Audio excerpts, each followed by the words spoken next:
Hello everyone, welcome back. अगर आप इस चैनल पर नए हैं तो please do subscribe and do like this video. Also please do watch till the end. Let's begin.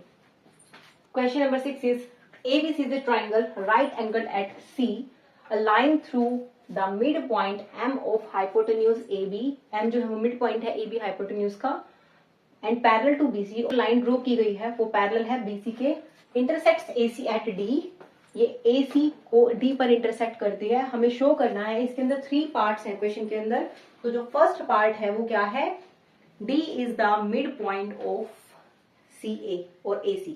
ठीक है, तो D को हमें प्रूव करना है कि ये मिड पॉइंट होगा AC साइड का। तो अब देखिए, अगेन यहाँ पर कन्वर्स लगेगा मिड पॉइंट थ्योरम का। क्या है कन्वर्स मिड पॉइंट थ्योरम का, देखिए, a line drawn through the midpoint of one side of a triangle parallel to the another side bisects the third side। ठीक है, फिगर के आपसे देखिए, अगर हमारे पास मान लीजिए कोई एक ट्राइंगल है ए बी सी, कन्वर्स क्या है मिड पॉइंट थ्योरम का कि अगर ए बी का कोई मिड पॉइंट मान लेते हैं हम ई है और हम यहाँ से कोई एक लाइन ड्रॉ कर दें। ठीक है, अगर हम यहाँ से कोई एक लाइन ड्रॉ कर दें और जो लाइन है वो बी सी के पैरेलल हो, देन जो एफ होगा वो क्या होगा, ए सी का मिड पॉइंट होगा। This is the converse of mid point theorem. अब यहाँ देखिए हमारे पास क्या गिवन है कि एम जो है वो ए बी का मिड पॉइंट है, तो we will write as here M is the midpoint of AB and MD जो है वो पैरेलल है BC के। इट इज गिवन दैट, ठीक है, पैरेलल है ना, and MD is parallel to BC, therefore by using converse of midpoint theorem, D is the midpoint of AC। ठीक है, कन्वर्स लगाने से क्या हो गया, जो D है वो AC का मिड पॉइंट बन गया, which means CD is equal to AD।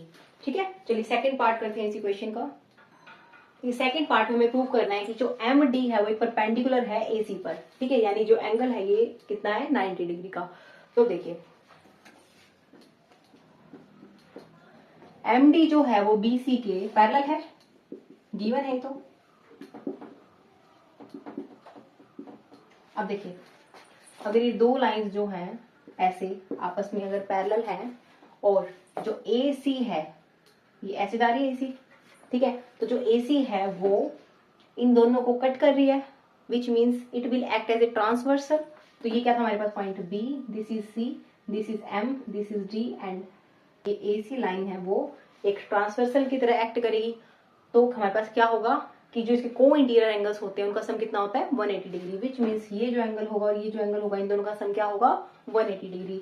यानी दिस एंगल और दिस एंगल इन दोनों को अगर हम ऐड कर दे तो कितना आना चाहिए, 180 डिग्री। तो ठीक है, हम ये लिख देंगे, ये अगर पैरेलल है and AC is a transversal line, therefore angle BCD plus angle MDC is equal to 180 degree. Reason is co interior angles. ये जब हमने लाइन्स एंड एंगल्स 6 चैप्टर किया था ना, वहां पर डिफरेंट टाइप की जो भी एंगल्स की फॉर्मेशन थी वो सभी हमने वहां की थी। ठीक है, तो कुछ कुछ पार्ट जो हमारी प्रीवियस नॉलेज है, बेसिक्स जो है हमारे, वो सभी यहाँ यूज हो रहे हैं। ठीक है, अब देखिए BCD हमें गिवन है कि एक ABC एक राइट एंगल ट्राइंगल है C के ऊपर, विच मीन्स जो एंगल C है वो कितना है, 90 डिग्री का। तो ये 90 डिग्री आ गया, plus angle MDC which is equal to 180 degree, which implies angle MDC is equal to 180 degree. ये राइट हैंड साइड में आके माइनस हो जाएगा and which is 90 degree, which implies angle MDC is equal to 90 degree. अगर ये angle 90 degree का हो जाता है, which implies MD is perpendicular to AC। ठीक है, यही हमें प्रूव करना था।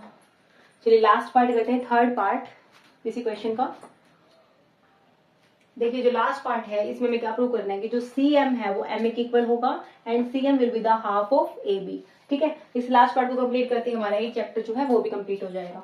तो चलिए देखिए, इन दोनों साइड्स को इक्वल प्रूव करने के लिए हमने क्या किया है, CM को ज्वाइन कर दिया है। अब ये जो दो ट्राइंगल्स है ना, हम इनकी बात करते हैं। ठीक है, हम इनको कॉन्ग्रुएंट प्रूव करते हैं।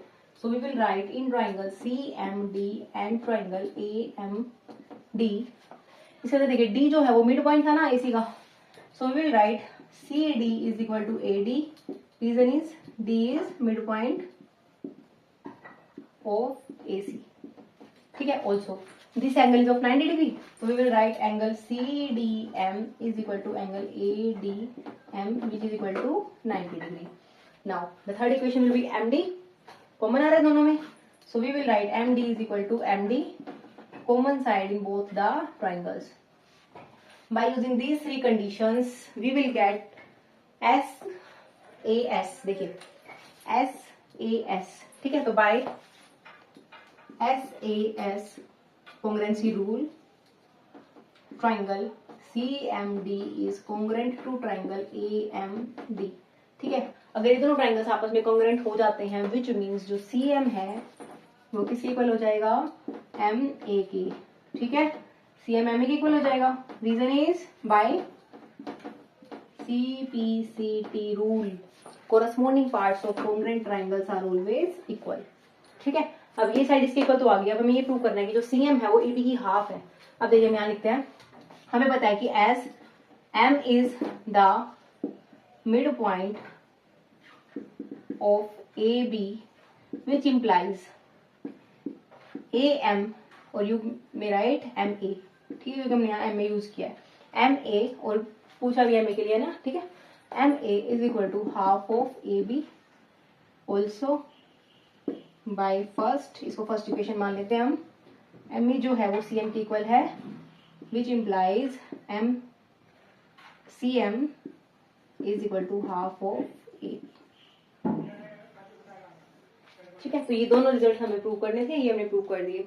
आई रियली होप आपको ये दोनों क्वेश्चंस और साथ ही पूरी एक्सरसाइज क्लियर हो गई होगी। अगर आपको अभी भी कोई डाउट है तो प्लीज आप उसको कमेंट बॉक्स में लिखिए, मैं ट्राई करूंगी मैं उसका जो क्वेरी है उसको सोल्व कर पाऊँ। नेक्स्ट हम सर्कस चैप्टर शुरू करेंगे। प्लीज इस वीडियो को लाइक कीजिए और ज्यादा से ज्यादा शेयर कीजिए। मिलते हैं नेक्स्ट वीडियो में, तब तक के लिए गुड बाय, टेक केयर।